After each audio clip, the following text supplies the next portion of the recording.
Well, we're blessed to have Frank Turek on with us today on the Naked Bible podcast. And Frank, as we are wont to do when we have guests, the first thing I'd like you to do for our audience is introduce yourself. So if you could tell us who Frank Turek is and a little bit about what Cross-Examined is. But I do want to drill down on your ministry a little bit before we get to discussing the book that sort of drew my attention to having you on. So why don't you just jump in here and tell us who you are? Well, thanks, Mike. I'm a listener of the Naked Bible podcast. That's good. How about that? That's your first point. That's it right there. Point number one. It's like magic. I gotta work that right in. So no, Mike, I've been listening to you for a long time. As you know, you've been on my podcast. I think the work you guys do, you and Trey do, is great. And not a lot of people go as in depth into God's word as you do, but you make it digestible for the average person. So thanks for that. Sure, I came to faith through apologetics, through evidence for the faith. I grew up in New Jersey, so I was Catholic because it's the law. Mm-hmm. You're either Catholic or Jewish if you're from New Jersey. I went to Catholic high school, but I never really knew who Jesus was. And when I got into the Navy, I ran into the son of a Methodist minister who wound up being my roommate. And I had so many questions for him. He finally just looked at me and he said, "You just need to get Josh McDowell books. Evidence Demands a Verdict and More Than a Carpenter." So I read those books and I said, wow, it looks like Christianity's true. When I got out of the Navy, I ran into Norman Geisler, who at the time was sort of the Michael Jordan of apologetics, or we might now say the Steph Curry of apologetics. I don't know. But anyway, he was way up the food chain in apologetics. And we moved to Charlotte, North Carolina to attend Southern Evangelical Seminary back in 1993. My wife, myself, and my three sons, who were 5 and under at the time. And we're able to write a couple of books with him. One is called Legislating Morality, and the other is called I Don't Have Enough Faith to Be an Atheist. And then a little bit later, I started a ministry called crossexamined.org, largely to go to college campuses and present the evidence from I Don't Have Enough Faith to Be an Atheist, because as you well know, the college campus is probably the most anti-Christian piece of real estate in the United States of America. So we wanted to take the truth of Christianity right into the college campus. And in fact, I even went to the University of Wisconsin at Madison back in 2013. The Berkeley of the Midwest. That's right. Yeah, they love the Bible about as much as UCal Berkeley does. That's right. So that's what we do now. We go to college campuses, high schools, and churches, and we present the evidence that Christianity is true. So how much do you travel? Well, during the school year, we try and hit anywhere between 15 and 20 colleges a year. And then we also hit churches. So I'm probably on the road about a quarter of the time. It's not overwhelming, but enough to make executive platinum status on American. There you go. Not that matters. I just get, maybe a bigger seat every now and then. Yeah, well, I know how that is. So how do you get approval to get on campuses? All you need is a Christian group on campus that's approved by the university. And then due to the Supreme Court viewpoint neutrality, they can't say no to us. If there's a group on campus, and it's a public school, then they can't say no to a Christian group coming on campus. If it's a private school, like say Vanderbilt or something, they don't have to allow you. But public schools, NC State, for example, or Chapel Hill, or Ohio State, these kind of schools, they can't say no. So it'd be like an intervarsity group or a navigators group or something Christi, like that? Yep, Ratio Christi, Crew sometimes. Yeah, they'll invite us. And usually they'll try and get a bunch of groups together from the college campus to support it. So our average attendance on these is anywhere from, say, 250 to 700. Like we were just at LSU and we had 700. So really just depends on what campus it is and how well it's promoted. And so what do you do when you're there? Do you have like a presentation, or is it all Q&A, or how does it work? Oh yeah, no, it's a full presentation. And if they go to our YouTube channel, Cross-Examined YouTube channel, they can see any of the events because we film them all and stream them live. And so I present, I don't have enough faith to be an atheist, usually for a little over an hour and a half. And then I take questions, and questions can go anywhere from 40 minutes to an hour and a half. Mm-hmm. So sometimes I'm there for little over 3 hours because there are a lot of questions, as you can imagine, some pushback too. So what are some typical questions? Well, it turns out that a lot of the questions I've noticed in recent years, Mike, have been more moral questions. The LGBTQ stuff usually comes up. If God, why evil? Why did God create people he knew would go to hell? What about those that have never heard? These are all moral questions. Mm-hmm. Those are the big questions that come up. Usually we get an age of the universe question. It's morality usually comes up at some point, and I'd say more than half, probably 70% of the questions are related to morality. Well, that's interesting. Or, why did God kill the Canaanites, or slavery? These are all moral questions. In fact, we say that if you can get good at answering 4 types of questions, 95% of the questions you'll have an answer to, or at least a doorway to an answer.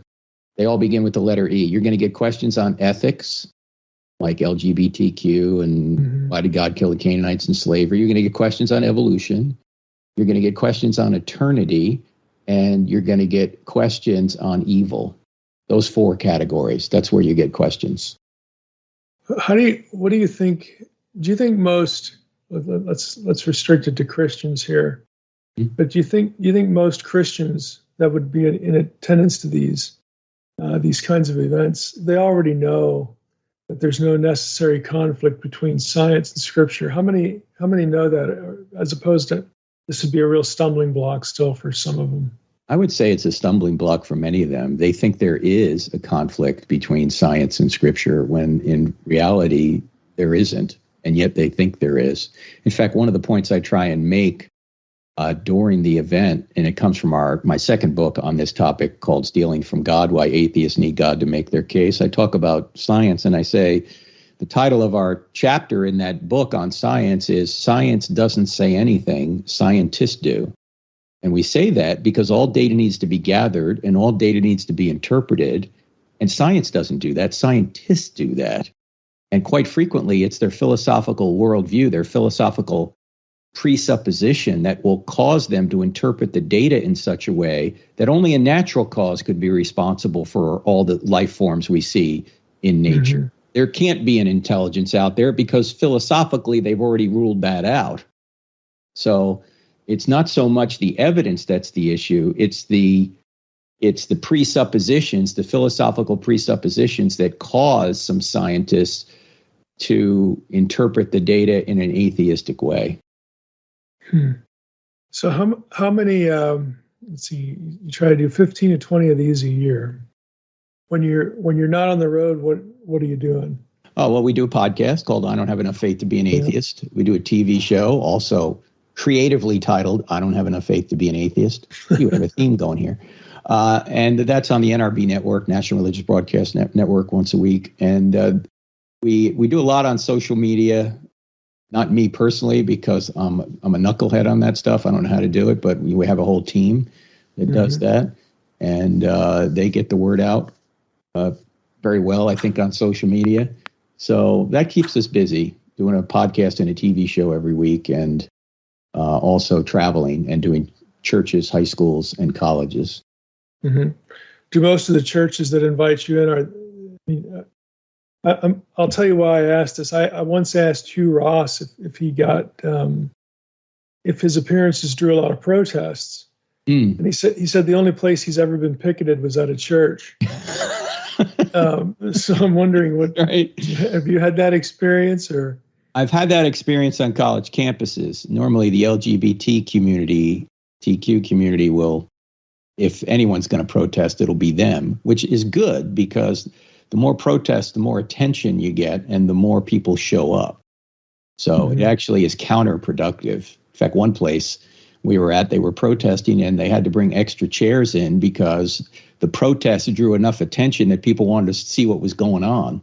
It just draws more people to the event. It's amazing that they don't understand that. Yeah, well, in fact, I was at Ohio University once, and they were all protesting outside, and right outside the ballroom. And so I went over to him. I said, "Hey, I'm Frank Turek. I'm the one you're protesting. Why don't you come on in? You guys can come in." They go, "Everybody's welcome, even gay people?" I said, "Everyone's welcome. Come on in." So they came in. They stood in the back of the room with their signs, all the Love Wins signs and everything. And they said, at the very end, they sat through the entire presentation, including the gospel presentation. And at the very end, a lady stormed up to the microphone and said, "Is homosexuality a sin?" And I said, "Well, homosexual behavior, just like other illicit sexual behaviors, is a sin. Yes, just like every other sexual behavior." And then she sat down, and that was it. So I'm sure that was kind of deflating on their end, but you never know what they're looking for. And I want to welcome everybody to our events because we're all sinners, regardless of what our sexual orientation is. The issue is whether or not we've accepted the free gift of salvation that Christ has provided us. Then once you become a Christian, then your worldview should change enough so that you agree with Jesus and agree with his apostles and agree with his word, rather than agreeing with the stance you had prior to becoming a Christian. Cross-examin's been around for quite a while, and the book title you keep mentioning, seems to get a lot of traction. I mean, it's a very familiar book that you wrote with Norm. And by the way, I had Norm I spent 2 years at Dallas Seminary, and I had Norm for a couple of classes, and he was just a lot of fun. I mean, just the dry sense of humor. Oh yeah. I never saw him get stumped on a question. No. It was just great. It was a great experience to have him as a professor. Yeah, when he died a few years ago, Mike, they counted up the number of books he either wrote, co-wrote, or re-released under new titles. The total number was 129. Wow. I mean, the guy's written more books than most people have read. In fact, the guy has written more books than most people have seen. Who goes to the library anymore? Right nowadays, yeah, it's all on a screen, yeah. And so, yeah, he was absolutely brilliant. One of my favorite answers to any question he ever had, way back in 1998, we were invited to go, because we used to travel together, before we even wrote the book. We went to McLean Bible Church. And at the time, McLean Bible Church was where Ken Starr went to church. And Ken Starr at the time was the guy investigating the whole Clinton-Lewinsky thing, right? Yeah. And so there were armed guards at this church while we were there. And so it was kind of a tense environment anyway. And I never forget that a question came from the audience, and it was about Hank Hanegraaff, who was the Bible Answer Man and still is. And he was controversial at the time because of a book he had written against the Word of Faith movement. And so a lot of people were, anyway, his name was controversial. And so the question came from the audience to Norm, and Norm and Hank were friends. So the question came to Norm, "What do you think about Hank Hanegraaff?" And Norm said, "Well, I think Hank has put out some really good material. He's a friend of mine. In fact, I agree with 90% of what he's doing. I don't even agree with 90% of what I'm doing." And so it just took the tension right out of the room. Everyone was thinking initially, what's the 10% he doesn't agree with, right? He wouldn't say that. He said, "I don't even agree with 90% of what I'm doing." So he just had a way of handling questions and handling people, and he was brilliant at it. And he's forgotten more than I'll ever know. That guy was just a machine. In fact, he's written an encyclopedia, as you know, the Encyclopedia of Christian Apologetics. One guy. You're kidding me. No, that was him. Yeah, he was fun. I mean, he had a good, significant impact on me. I mean, I only had him for maybe 2 or 3 classes, but he just, you're right. He had a good way of presenting. He was very good in Q&A, very charitable. Mm-hmm. I mean, he could get down and dirty, and if he wanted to. As far as I only saw him ever do stuff like that, like when other Christians were opposing his ministry. Right. But typically with an unsaved person, I mean, he was just spot on, for the right reasons.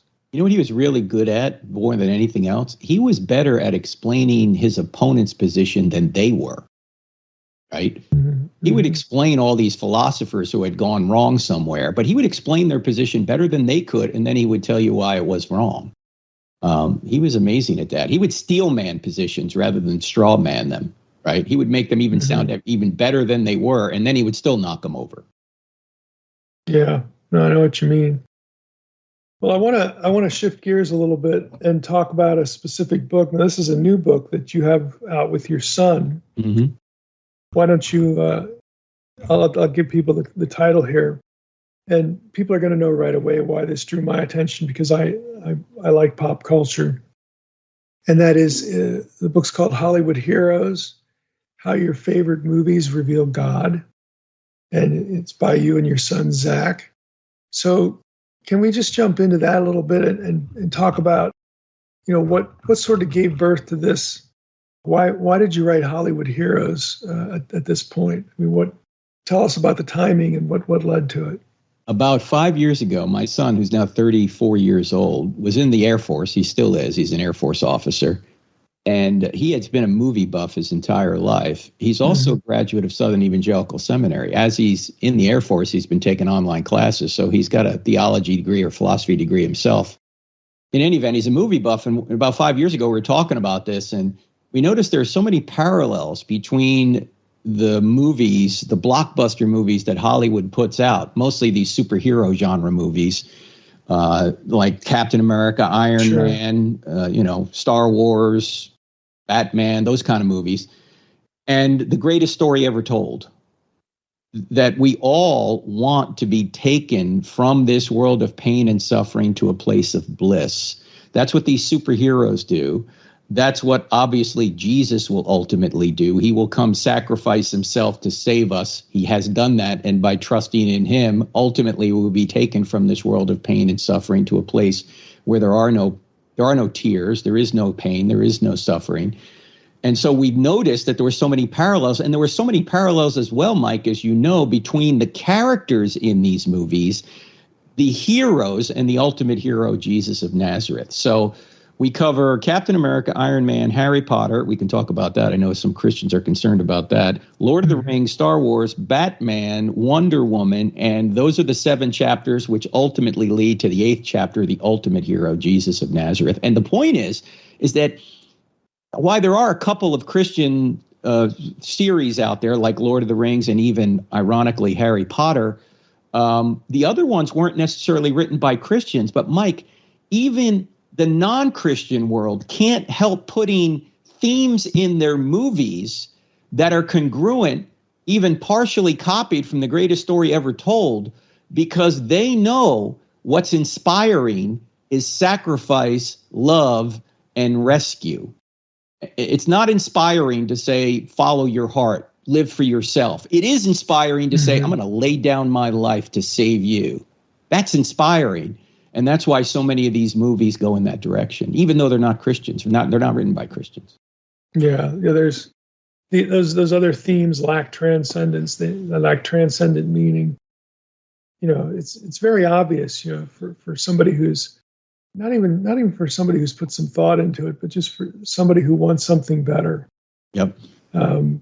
Something that's simple. Like the latest season of Stranger Things just dropped recently. And so, a few years ago, I had done a book, Finding the Gospel in Stranger Things. I'm under no delusion that any of the writers or the actors or anything like that, but especially the writers, they're not trying to do anything Christian. But all I did for that book was I took my little book for seekers, What Does God Want? And map it to the show, to the TV show. And it's the easiest book I've ever written. Oh, yeah. Because it was just so transparent about how the characters, everybody has deep flaws. Nobody can save themselves. There was an intelligent evil in it. There's certainly Christ. There's certainly a Christ figure, and these Christological moments cast as paranormal, events in the book. There's the whole camaraderie that you get with, the early church up against, a foe that. There's no reason at all why the early church should have done as well as it did. Yeah, right. In terms of evangelism, there's no way to even explain that. And it's the same thing in the show. What are a group of kids going to do against this malevolent force that, is so well beyond them? But, just the way they handled all these things in terms of the storytelling, just made the show compelling. It made the comparison with Christian theology and the Christian story, more importantly. It made it so easy. And again, that was quote unquote by accident. Nobody's trying to do that on the show. Right. It's just there. And I've noticed a lot of this with your Hollywood productions, your Marvel Cinematic Universe. I mean, they all, and I've done academic reading on why this is and so on and so forth. But again, you don't have to be into the academic material to notice what's going on, in the storylines, and then being able to compare them to Scripture. So let's do a little bit of that. I mean, you mentioned some of the films that you cover in the book. Let's start with Spider-Man. He's probably ranks high among favorites in all its iterations. But in the book, you use an incident from Spider-Man's life to illustrate why God allows evil. Right. So why don't you talk about that a little bit? Sure. Well, Spider-Man actually, when he gets his powers, he's just a teenager and he starts using his powers for his own glorification, right? He's using it to impress girls, to make money, that kind of thing. And his Uncle Ben realizes there's something different about Peter Parker. He doesn't know what it is, but at one point he says to him, when they're sitting in a car one night, I think he says to him, with great power comes great responsibility. And right after that, Peter Parker, as Spider-Man, has an opportunity to stop a robbery. But he doesn't stop the robbery. Why? Because the guy being robbed has just gypped Peter Parker out of something. And so he says, hey, this guy's getting what he deserves, right? But what happens is the robber then goes on and carjacks Uncle Ben and shoots Uncle Ben. And Spider-Man, Peter Parker, finds his uncle dying on the street. And what comes to his mind is the last thing his uncle said to him. With great power comes great responsibility. And at that point, the superhero known as Spider-Man is born. Up to that point, Spider-Man was just doing Spider Dude. Yeah, Spider Dude. Yeah, Spider Boy. He was doing it for his own glorification. But as soon as he realized that through the evil murder of his uncle, that he needed to use his powers for good, that was the catalyst that changed him. So without that evil occurring in his life, there never would have been a Spider-Man. And he goes on, of course, in the series to save a lot of people. But it was brought about by evil. In other words, there's always a ripple effect to evil. There's always a ripple effect to good, too. There's a ripple effect everywhere. Every event affects trillions of other events going forward. And we can't always trace those ripples, but a God outside of time can. Sometimes we can see the ripples, like this in the Spider-Man instance, but in real life, many times we can't see it. But we can still trust God because of the ripple effect. God can bring good from evil, and actually promises to. Growing up, I was into comic books, and Spider-Man was one of them. My favorite was Iron Man. So I really appreciated the way Hollywood handled, tried to stick to the Iron Man story and the storyline. And Tony Stark's just a mess of a human. Yep. Brilliant, but so deeply flawed. What did you do with that in the book? Let's talk a little bit about Tony Stark and his own growth. I mean, people are familiar with the movies. They know his character changes right a lot. So how did you use that? I think Tony Stark is my favorite character in the book Hollywood Heroes, Mike, and here's why. Because he starts off as a billionaire, playboy, amoral arms dealer. He's got everything that most people think they want to be happy. He's got money. He's got power. He's got a great girlfriend, but he's still miserable. Why is he miserable? Well, he has no purpose. He has no identity. He has everything to live with, but nothing to live for. And then there's a tragic event in his life, which actually turns out to be a good thing. One of his own weapons that his company sold to terrorists detonates and puts shrapnel into his chest. And then he has to have a device installed right in the middle of his chest to guard his heart from encroaching shrapnel. If that device fails, he dies. Now, to me, I don't think this was intended by the movie writers, Mike, but to me, this is a beautiful picture of what I think is the second most important Bible verse in the entire Bible to this generation. The first series of verses have to do, of course, with the gospel, but this is the second most important. It's Proverbs 4:23, where it says, above all else, guard your heart because everything you do flows from it. It doesn't say follow your heart. It says guard your heart. Well, here's this device guarding Tony Stark's heart from his demise. And Tony then begins to realize what's most important. And he goes on a character arc where he goes from a selfish, amoral playboy to, spoiler alert, at the end of Endgame, he sacrifices himself to save the world. Now, he changes completely. I always tell parents, ask your kids, why is Tony Stark miserable? He has the big three. What are the big three? Sex, money, and power. He's got it, right? But he's still miserable. Why is that? Because he doesn't have an identity. He doesn't have a purpose. He doesn't know what life's about. And it's not until he guards his heart and directs it toward a productive pursuit does he ultimately become a hero. Now, the thing that amazes me about all this, if we think about the end of Endgame this way, imagine Tony Stark had gotten to, or Iron Man had gotten to the end of Endgame with his Avenger buddies. They're about to take on Thanos, and he looks at his Avenger buddies, Mike, and he goes, you know what, guys? I'm not really all that interested in taking on Thanos. In fact, I need to get back to following my heart and taking care of just me. I'm out. And then the movie ended that way. Who would have been enchanted by that? Who would have been inspired by that? Nobody, right? We'd all go, what a terrible movie. What a terrible ending. He followed his heart. He didn't do what's right. He didn't sacrifice himself. He didn't inspire anyone. Exactly. We realized that what we all really want is to be inspired. We all really want somebody to sacrifice, to save us, and to take us to the promised land. And the modern cultural viewpoint of follow your heart, put yourself number one, that just doesn't resonate. And it doesn't resonate for a reason. It's not the way we ought to live. Yeah, Iron Man was my favorite. I mean, there's just so much to learn there. You know, like I said, I appreciated the way that the film's captured the way he changes, without again losing the things that made him attractive as a character. I mean, he's very funny. Yep. But he becomes very purpose driven, you know, in the right sort of ways.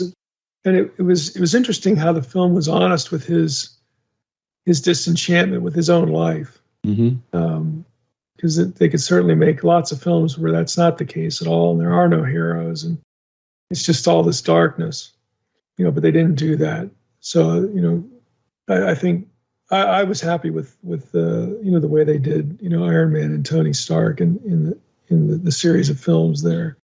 And you're right, I agree with you. That's an easy one to sort of pick up on and ask those kinds of questions because they're just there. I mean, you can't avoid them. I mean, you see this happening to him. I was just going to say, the interesting thing about Tony Stark is that he's more like us than, say, someone like Captain America, who is always righteous. You never have to worry what Captain America is going to do. He's the poster boy for righteousness, whereas Tony Stark isn't. You never know what he's going to do because he's flawed like the rest of us. But he goes on this sanctification process to go from a selfish playboy to the hero who saves the world. And the writers knew that they were on crisscrossing arcs, that Captain America and Iron Man were kind of, while they're adversaries, they're also friends. And it created a lot of creative tension that I think benefited the storylines in all the movies. Yeah, there's character tension. So what do you do in the book with Captain America? What can we learn from him? Well, Captain America is the hero, as I say, that we can't live up to because he's always righteous, like Jesus. You never have to worry what Captain America is going to do. Not only that, Captain America is going to sacrifice himself, even in weakness. Do you remember the scene early on in the Captain America movie where he's in this super soldier program and he's a weakling? He can't even get picked up for the army in World War II. He's so weak. But someone believes in him, and a live grenade, well, it's a fake grenade, but everybody thinks it's live, is thrown among these recruits. And the big hulking guy that the general wants to be the super soldier, Captain America figure, hides behind a truck while Steve Rogers willingly jumps on the grenade to save his buddies, even though it's a fake grenade. He doesn't know it. And that just demonstrates that he is the right guy for the job, that his character is such that we can teach him how to be strong physically, but the most important thing is that he's strong morally. And then, as you know, Captain America goes on also to sacrifice himself. He'll even sacrifice himself against Iron Man to protect his friend Bucky, who Iron Man wants to kill because Bucky actually killed while being brainwashed. He actually kills Iron Man's parents, and Iron Man learns about it. But Captain America is going to be a friend to the end of the line. He says that to Bucky. I'm with you to the end of the line, which, of course, is true of Jesus. Doesn't matter what we do, he's going to be with us to the end. The only difference between Captain America and, say, Jesus, other than, of course, Jesus is perfect and Captain America isn't, is that while Captain America will sacrifice himself to save his friends, only Jesus will sacrifice himself to save his enemies. So there's a lot in the Captain America chapter as well. Yeah, there is. A lot of Christians, I think, did not have problems with like the Marvel universe, these superheroes, as far as the movies and whatnot. But when you get into the world of fantasy, a lot of this changes. Like you mentioned earlier, like Harry Potter, and even some Christians. I've met Christians that are just, they think of Lord of the Rings as some sort of a cult.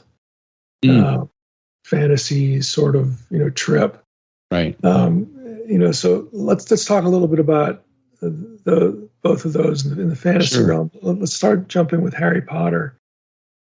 How do you address what you have to know is there's going to be opposition to something like the Harry Potter universe.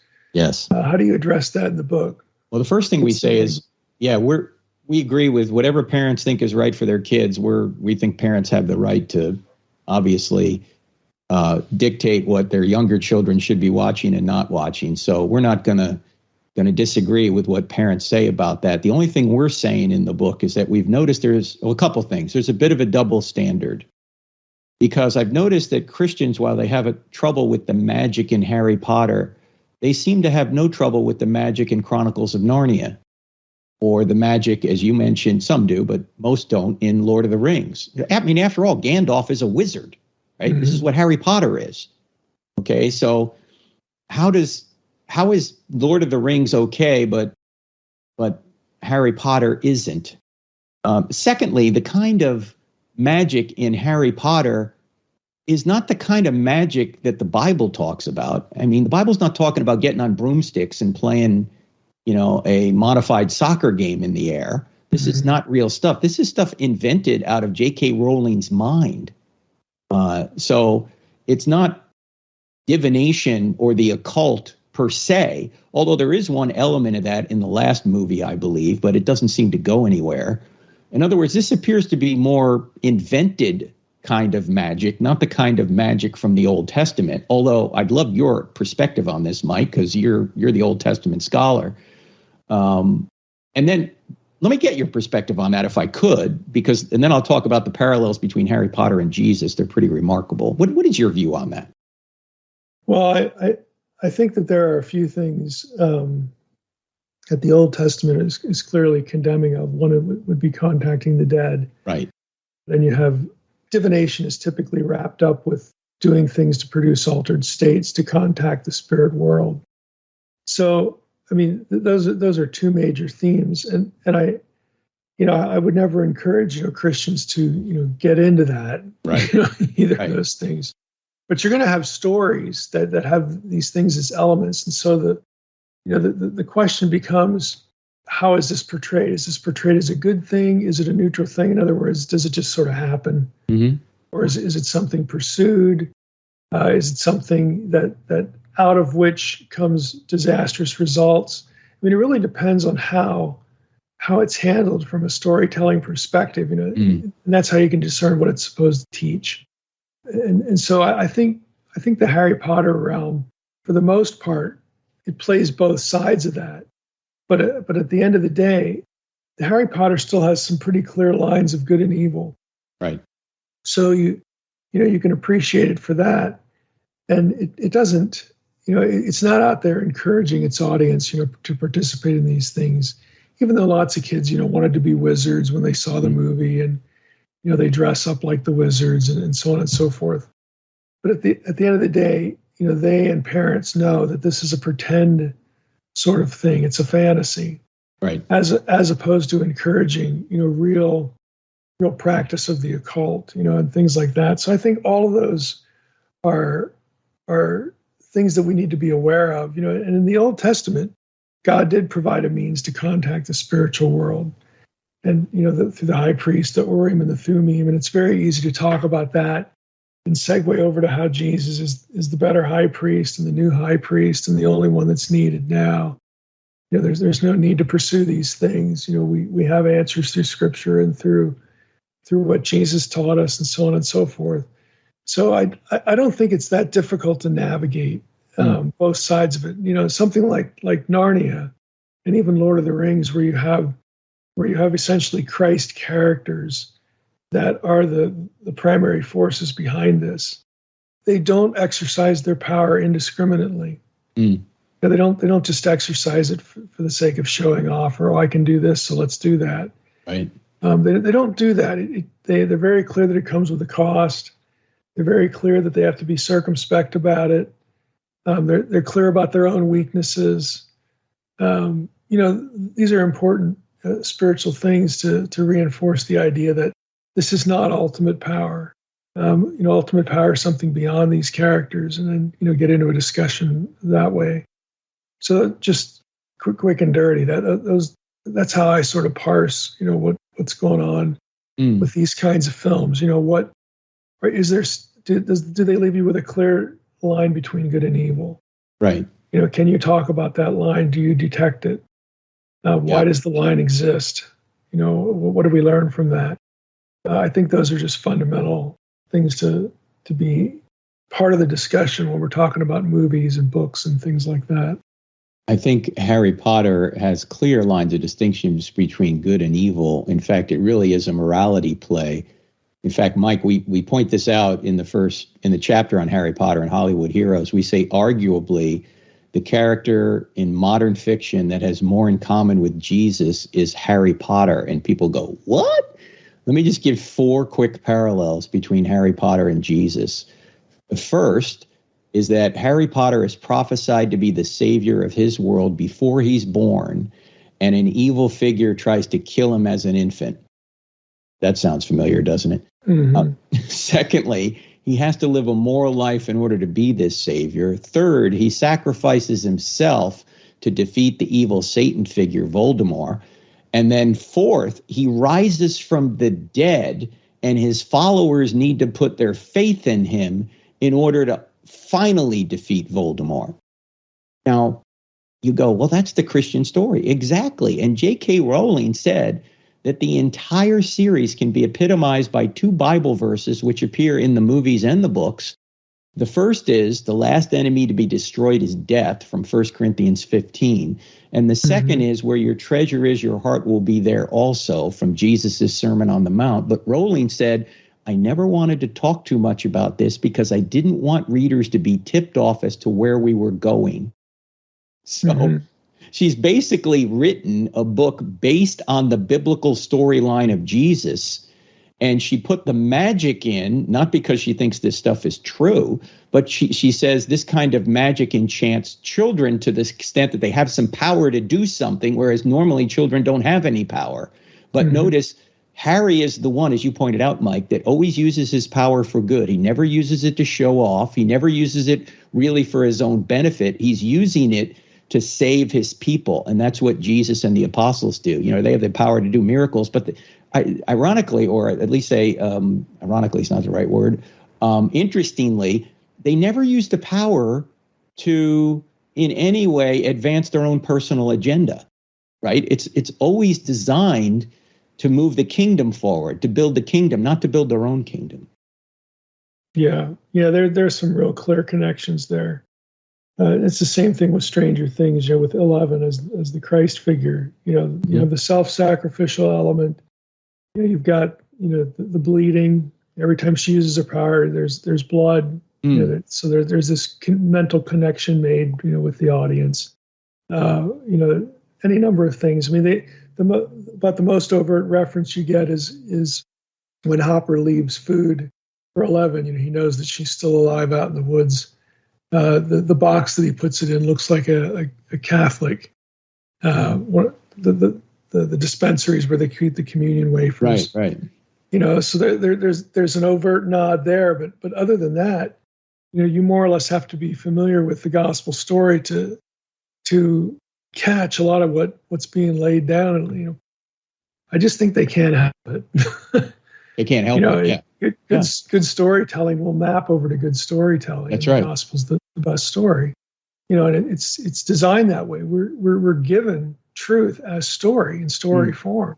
We're back to the Lewis and the Tolkien thing. The myth that is true. All that. Right. That sort of thing. And since Tolkien and C.S. Lewis, both come out of Christian context, I think that they're naturally more palatable. They're more trusted than somebody like a J.K. Rowling, who was a mystery when she came out. Right. Nobody knows who this person is, and then you get the magic themes and the light and the darkness and whatnot, and a lot of Christians didn't immediately know what to do with it because it wasn't published through a Christian publishing house. So rather than watch it and think about it, they let markers like that do their thinking for them, which isn't necessarily a good thing. I mean, I guess it can be useful, in certain contexts that you can, you're over the years, you sort of know that you can trust something that comes out of XYZ publishing house and whatnot. But at the end of the day, when, we still need to evaluate what, is happening in the culture. And something like Harry Potter had such a huge explosive influence that my argument would be that Christians need to get into the material to see what's going on. That's the argument we make. And we say, even if you think your kids, you don't want your kids to watch it or read the books or whatever, their friends are reading the books and watching the movies. You should at least know the storyline so you can ask questions and make connections between their worldview and the Christian worldview. And say, if we say this in the book, if you like Harry Potter, you're going to love Jesus, because Jesus is the true myth. Just like Tolkien said, he really did come to save this world, and he came to save you. And that's what Harry Potter does in his world. Jesus just does it in the real world. So yeah, I agree. We've got to get young people to even understand these messages, even if they don't watch the movies or read the books. They should know something about the storyline so they can make connections with their friends. So is that how you handle the myth that is true connection? Because obviously in the book you're going to talk. You talk about Lord of the Rings. Yep. And you can't help talk about Narnia a little bit, at least along the way. So as you've been going, I'm sure you've done this live too. You get these questions. Sure. How do you handle the use of the word myth? Well, we tell the story of Lewis and Tolkien, where Tolkien said to Lewis, "Why are you so enthralled with all these dying and rising God myths that came after Christianity? Why are you so enthralled with them, but you're never enthralled with the dying and rising God you read about in the New Testament?" And Lewis realized that, why am I enthralled with just these fictional ones? Tolkien said that the one you read about in the New Testament, Jack, that was his name, they called him Jack, is the true myth. It really happened. All these other myths are just pointing to the true myth. And of course, Lewis then went on to be probably the top apologist of the 20th century, largely as a result of Tolkien saying, "This is the true myth. It really happened, Jack. You ought to check into it." One of my favorite things about Lord of the Rings, I think probably my favorite scene is in the last installment, Return of the King, when the battle's all over, Mordor has been defeated, and everybody bows to the hobbits. Yep. So why do you think Tolkien picked the small and the weak hobbits to play hero roles in the story? Yeah, that is a great question, Mike. And I think the reason is this is really where I think Tolkien's true Christian colors come out, is that weakness actually becomes a strength when you depend on God. Paul says, when I'm weak, I am strong, because you tend to depend on God. Now, the weakest, of course, are the hobbits, namely Sam and Frodo. How are they going to get through Mordor? They don't even know where they're going, right? They don't have any power, really. And so what they wind up doing is they wind up relying on others that do have power in order to make it through.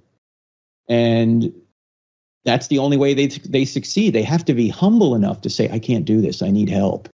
And we have to be humble enough to say the same thing. In fact, when you look at the characters in the Bible, they're weak, and yet they succeed. I mean, Peter, look, he's an impulsive fisherman who puts his foot in his mouth all the time. He denies Christ 3 times. He's weak, but somehow he's their leader, and he writes 1st and 2nd Peter. Mark, who wimps out on his first missionary journey, so he's so unreliable, Paul won't take him on another journey, but then he winds up getting with Peter and writing the Gospel of Mark. Matthew's a tax collector. Everyone hates him, but yet he writes the Gospel to the Jews. All these people are weak. The women are just women that aren't considered witnesses like men would be in that culture, yet Jesus appears to them. And I mean, there's just so much weakness in characters in the scriptures that I think Tolkien said, that's what I'm going to do in Lord of the Rings. Let's go back to the comic book world real quickly here, because there are a couple things I want to ask that I thought was interesting in the book. In Batman versus Superman, which I thought was an okay movie. It's not at the level of some of the other ones. Right. But Lex Luthor is mad that God doesn't stop evil. So why? Why doesn't God stop evil? Well, yeah, this is a great question that I agree. A lot of people didn't like Batman versus Superman, but that movie, Batman versus Superman, addresses one of the all-time most important questions theologically. If there is a good God, why is there evil? Why doesn't he stop it? And Lex Luthor is mad. The reason it's Batman versus Superman, not to spoil the whole plot, but basically, Lex Luthor is mad at Superman because he looks at Superman as the god of his world. And this Superman is a bad god. Why? Because this Superman did not stop Lex Luthor's own father from abusing Lex Luthor when he was a kid. So he must be a bad god. That's why he pits Batman against him. Well, it's interesting that Lex Luthor is mad that God did not stop his father from doing evil to him. But notice what Lex Luthor is not mad about. He's not mad that God hasn't stopped him, Lex Luthor, from doing evil to other people. Mm-hmm. Why is it that we're always mad at God not stopping other people from doing evil, but we never say, God, why don't you stop me from doing evil? We never say that. In fact, I always ask people, if God were to stop evil at midnight tonight, would you still be alive at 12:01? I wouldn't be. Yet the issue is always for us, God, why don't you stop that person or this person? We never think, God, why don't you stop me? The reason why God doesn't stop evil right now anyway is because if he did, this wouldn't be a moral universe. If we didn't have free will, we couldn't love. Of course, free will gives us the opportunity to do evil. But what God can do is he can redeem our evil. He comes into this world, adds humanity to his deity, and dies a brutal death. So he can take our punishment on himself. And by trusting in him, we're not only forgiven, but we're given his righteousness. So God can redeem evil, and he gives us the capacity to do evil because he has to give us the capacity to do good, to love. So that's why evil exists, and it's why God doesn't stop evil all the time. If he did, this wouldn't be a moral universe. Right, well, you wouldn't have anybody here, None of it should be. I wouldn't be here. Yeah. Yeah. My favorite illustration of that is in the X-Files, where when Mulder and Scully discover a genie. Of course, Mulder gets 3 wishes, and the first thing he wishes for is world peace. and he goes outside, and there's no humans. He's the only one. Even Scully's gone. It's like everybody's disappeared. You got your wish. There's nobody here. Just like magic, evil's gone. Yeah. Say goodbye to everybody else. That's right. We're all gone. Yeah. Speaking of one more comic book question as we're near the end here. Wonder Woman, we have to include her. We have to mention her because I really liked the Wonder Woman movies. I don't know, maybe that was just me. But I thought they did a good job with certain things along, again, staying faithful to the comic books and yet, not being too cheesy about it. What's up with Wonder Woman? In the book, you talk about her unique superpower and how it aligns with Christianity. So why don't you spill the beans there? What is Wonder Woman's unique superpower? And how does it align with the faith? Wonder Woman's unique superpower, believe it or not, she has two of them: truth and love. Gee, that doesn't sound like a superhero power, does it? She's carrying the lasso of truth. The lasso, yeah. And also love. And in fact, there's a scene in the first movie where she's taken on her brother Ares, who wants to kill all the population because human beings are evil and they don't deserve our protection. In fact, he even says that to her. He says, these humans don't deserve your protection. And Wonder Woman says, it's not about deserve. It's about what you believe, and I believe in love. So she doesn't punish a war criminal that she could punish right there because this war criminal is kneeling in repentance in front of her. And she says, I believe in love, and she obliterates Ares then instead. Well, this is a picture of the gospel. And by the way, then she goes up, she rises up, and she's in the form of a cross, and she zaps the evil figure Ares. I mean, it couldn't be more. It couldn't be more telegraphed anymore. Yeah. What? It couldn't be more overt. That's right. And Superman has those moments too, where he has the cruciform posture. Yes. When he's doing something. Yeah. In fact, Zack Snyder, who actually directed Batman vs. Superman, some fan had tweeted him a scene from the Batman versus Superman movie. And in the Batman versus Superman movie, spoiler alert, Superman actually dies killing Doomsday. And how is he killed? He's pierced in the side with a spear. Happens to be a Krypton spear. And he dies. And there's a scene where Batman is handing down Superman's lifeless body to Wonder Woman. And this fan texts or tweets an image of this to Zack Snyder, the director, and he says, where did you get the visual for this, or where did you get the inspiration for this scene? And he tweeted back a picture of Jesus being handed down from the cross, a famous painting.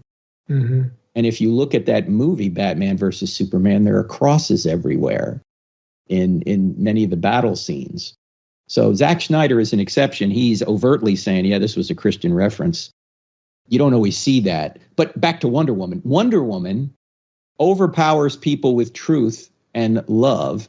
In fact, in the second movie, she has to take on a villain by the name of Max Lord, which is a great name. He's trying to maximize his lordship over people. He's kind of like a prosperity gospel preacher. And I won't give the whole theme away, but at the end, she basically gets him to repent of the bad decisions he's made in order to save the world. It's all truth. She doesn't even zap him. It's just all truth. She talks him down from making these bad decisions he's made. He needs to repent of them to save the world, and he does.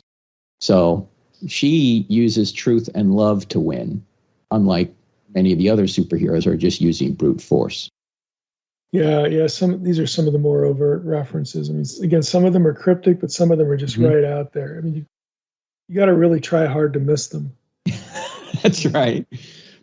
With all this similarity and continuity, in the book, you mentioned that you believe that there's one thing that all heroes, that you at least the ones you write about in the book, have in common with Jesus. So I was going to ask, what is that one thing? Every single one of them sacrifices to save others. It's all built around sacrifice. From all the heroes in Captain America, the Avengers series, Iron Man, Lord of the Rings, Batman, Wonder Woman, they all sacrifice. Star Wars, we have a whole chapter on Star Wars in there. There's always sacrifice in order to save others. And of course, that's what Jesus does in a perfect way. His sacrifice saves us all. And in fact, we point that all of the heroes that we write about in Hollywood heroes in some way point to the ultimate hero, Jesus of Nazareth. They're imperfect. He's perfect.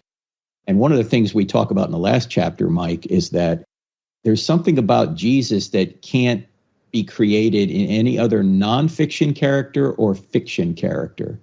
Can I just give you a couple of these things? Sure. I find very interesting. Jesus is both full of truth, but at the same time also full of grace. He's full of holiness, but he's also approachable. He's strong, but he's also tender at the same time. He's confident, but he's also humble at the same time. He's completely mission focused, but he's also loving at the same time. Now, I don't know anybody who can hold two of those tensions or two of those qualities in tension very well. But for some character to hold all of them in tension between truth and grace, holiness and approachability, strength and tenderness, confidence and humility, being mission focused, goal oriented, but also loving. There's nobody in modern or ancient fiction that does that, and nobody in nonfiction except Jesus. I mean, he truly is a unique character in all of history. Yeah, everything else is an emulation. That's right. At least an attempted emulation of that. And nobody can hold those opposed qualities in tension without it seeming inauthentic. It's authentic in Jesus. When you read about Jesus, you go, this is a real person, but a perfect person. And if you tried to create Jesus in some sort of novel, you couldn't do it. Yeah, you'd miss something or mess something up. Yeah. So how do you hope people use this book? Your intended audience is who? The intended audiences are Christians that are interested in movies and people that not only want their kids to be more interested in Christianity and Jesus, but want to use this also as an evangelism tool to move people who may not be otherwise interested in Jesus to realize that the characters and movies they love are all pointing to a true hero, a true human being in history who also turned out to be God. And that, yes, you will be rescued from this world of pain, evil, and suffering. In reality, it's not just a fantasy. So we want, and as you know, Mike, in the book, because you endorsed it, in the book, we cover not just these movies, but we fold in theology, apologetics, and biblical life lessons. Mm-hmm. So this is a fun way, rather than, okay, kids, let's sit down and have another lecture on morality. Why don't we do movie night, right? Yeah. And we're going to read the chapter before we watch the movies. And there are 5 questions at the end of each chapter that you can then have a conversation with either your small group going through the movies or your kids or whoever. So we want it to be used in small groups, with youth groups, or just personally for people that are interested in movies and want to learn more about the evidence for Christianity, biblical life lessons, and be able to share all that with others. Yeah, well, it should certainly do that. I mean, I had basically the same set of goals for my Little Stranger Things book. I mean, it's it's right out there. The interest is already there, right. in the media that you would want to show. So the interest is already there. Why not get into it? Why not use it? And a parent or a pastor or youth leader, someone can, take the lead and help people see other things in the films that they wouldn't normally, be looking for. I mean, some of them, like we've already mentioned, are just so obvious. Mm-hmm. But I have found that when you talk with people, even about Superman, Cruciform, and I recall the scene of lowering Superman's body and he's pierced, and a lot of them don't see it. They don't think of it. But when you mention it and you can bring up the connections to the gospel, they can't unsee it anymore. That's right. It's just going to really stick there, and it's just good. It's good for having conversations about spiritual things, mm-hmm. in a way that your kids are already going to be into and interested in. Yeah, you can ask them, why does this story resonate with you? Why does it enchant you? Why would you want someone to come rescue you?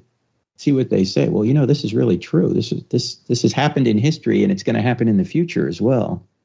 And you can be rescued simply by agreeing to be rescued. You don't have to do anything. You just accept it. Well, thanks for being on with us today. Again, I did enjoy the book. I mean, this is the kind of thing that I love about pop culture, that there's so much of it, again, quote unquote, by accident, that overlaps so nicely with retelling the Christian story, or at least, the significant core elements of it. That it's kind of amazing that it's just fodder for conversation and for evangelism. Hey, it's Mike, right there. Can I offer your listeners a discount on the book? Oh, sure. Absolutely. Yeah, if they go to our website, crossexamined.org, crossexamined with a D on the end of it.org, and click on store, you'll find it. The book is called Hollywood Heroes, How Your Favorite Movies Reveal God. And if you put in this code, and maybe you guys can put it in the show notes, Heiser 52722, all one word, Heiser 52722, you're going to get 20% off the book. Its discounted price is $12.99, but you'll get 20% more off that if you get it from us. And if you don't want to get it from us, you can get it from Amazon or wherever you get books. And we appreciate any positive reviews you can put up there. If you don't like the book, you never heard me say this, okay? But yeah, Heiser 52722, that's only going to be good, I want to say, until June 27th. So you got to get it before June 27th, 2022. Okay. All right. Well, thanks for being on and sharing it with us.